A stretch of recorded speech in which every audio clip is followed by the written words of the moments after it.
Hello. Good evening, sir. My name is Ruby Parker, and I'm a dress designer. This is a question on behalf of my friend. She is a Muslim, and she is married to a Hindu. Okay, but she follows Islam, and the husband follows the Hindu religion. And she and her family, they are not comfortable regarding she married to a Hindu. Now, can you put some light on this? Because she is very confused of what to do. She is madly in love with that man. If I understood your question, sister, you said that there is a Muslim girl who's married a Hindu boy and she's madly in love. What should she do? Is this the question, sister? Right. Has she got married or not? Yes, she is. Court marriage. Court marriage. Sister has said that there's a Muslim girl who's married a Hindu boy, she's madly in love. Court marriage, what should she do? The thing is there that Quran says in Surah Baqarah chapter number 2, verse number 221. It says that do not marry a mushrikah, do not marry an idolatress until she believes. A believing woman, even if she's a bondswoman, she's much better than an unbelieving woman, even if she allows you.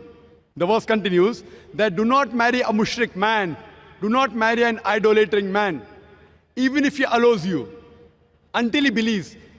A believing man, even if he's a bondsman, even if he's a slave man, he's far better than a mushrik man, unbelieving man, even if he allows you. So in Islam, a Muslim girl cannot marry a non-Muslim man.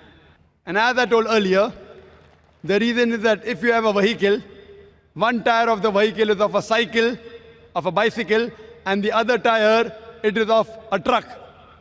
But naturally, the vehicle will not run. And furthermore, every human being would want that their spouse also go to Jannah. So if she claims to be a Muslim, her main purpose of life is to please Allah subhanahu wa ta'ala.